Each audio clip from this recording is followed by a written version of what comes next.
que os jovens de hoje em dia têm enfrentado alguns problemas específicos que os pais e os avós jamais pensaram em enfrentar. Por exemplo, segundo um estudo recentemente divulgado pelo banco Morgan Stanley dos Estados Unidos, as mulheres de 25 a 33 anos terão em seu grupo ali 45% que não vão estar nem casadas nem com filhos até 2030. Quase metade das mulheres nessa faixa etária até 2030 não terão filhos e estarão solteiras. E aí, segundo o estudo, uma das causas para isso não é necessariamente uma recusa da mulher moderna ao casamento ou à ideia de formar uma família, mas uma priorização da realização pessoal na área profissional, por exemplo, / financeira. Ela, buscando isso em primeiro lugar, coloca a formação de uma família e até mesmo o casamento, puro e simples, em segundo plano.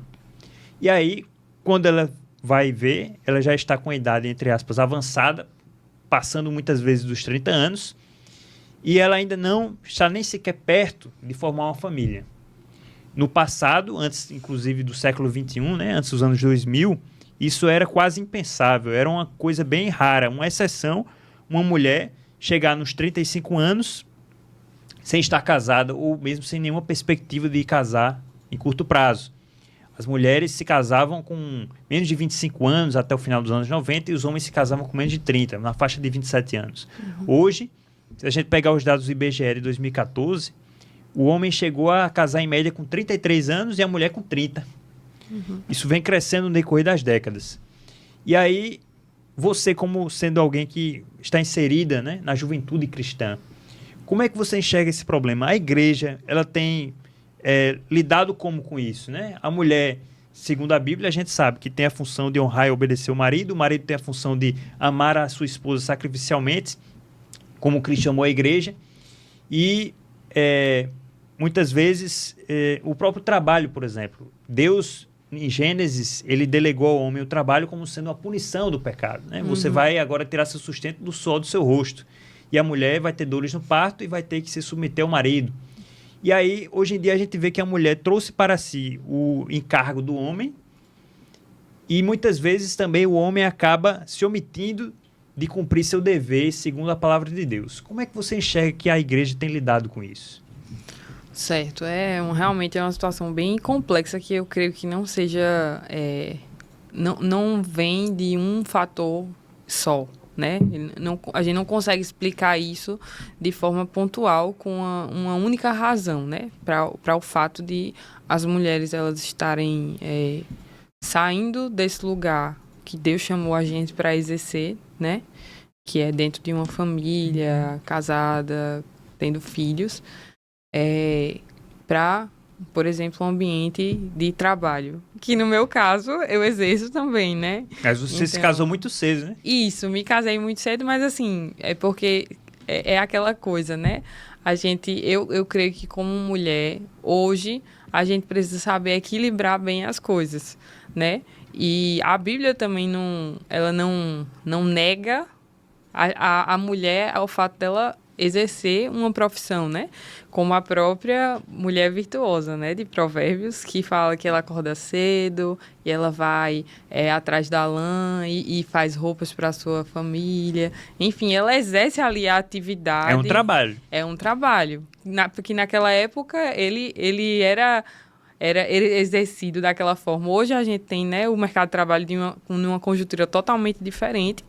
Porém, a Bíblia ela nunca não fala sobre a não possibilidade da mulher estar inserida no mercado de trabalho, né?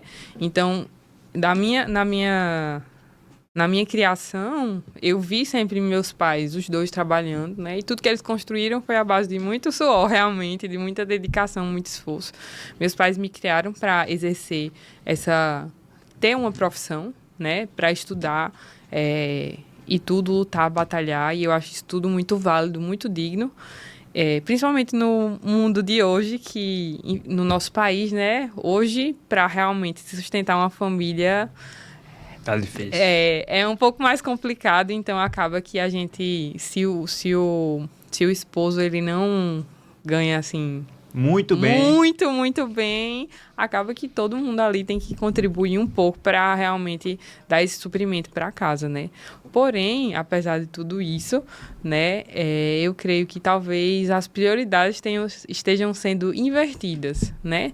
Apesar de sempre ter sido criada para exercer uma profissão, para estudar, para ter um financeiro, né, adequado para o meu futuro, meus pais sempre me ensinaram que família, primeiro o Senhor, segundo a minha família. Então, sempre tive isso muito claro. E a gente tem que ter esse cuidado para realmente colocar as coisas no lugar que elas devem estar, né? E a família, ela é esse lugar que eu creio que a família mora e nasce no coração do Senhor. O próprio mandamento de Deus fala, né, que a gente ir e multiplicar, né? O homem deixa a sua casa, a sua parentela, a mulher também se une ao seu esposo. E eu creio que talvez essa falta de vontade, né, de colocar essa família em primeiro lugar seja devido a alguns fatores, como, por exemplo, eu creio que hoje o inimigo, ele ataca muito os homens. Por quê? Em que sentido? Ele infantiliza o homem, ele tira o homem do lugar onde ele deve estar, que é o de cabeça do lar. Tanto é que hoje, e eu falo isso na prática por questões de não só números no sentido de pesquisas, mas hoje o que a gente vive na realidade, né? Por exemplo, na nossa igreja. A quantidade de jovens que têm a figura paterna atacada, ou ela não existe, ou ela é uma figura paterna um pouco agressiva, ou, enfim, deturpada, a figura paterna deturpada é majoritária. E eu creio que, eu vi até uma pesquisa que falava que a chance de um jovem de uma família dos filhos seguirem a Cristo, por exemplo, é elevada num percentual muito maior quando o pai, ele encabeça a fé, do que quando a mãe exerce essa fé sozinha. Então, eu creio que o inimigo, ele está aí, e a gente está aqui para falar não só da forma racional, mas também espiritual, que eu creio que tem total influência nisso. É atacar realmente a figura masculina, deturpar ela, para que muitas mulheres acabem não vendo a figura que Deus criou para o homem exercer ali, e acaba que essa figura deturpada faz com que ela não queira aquilo para a vida dela.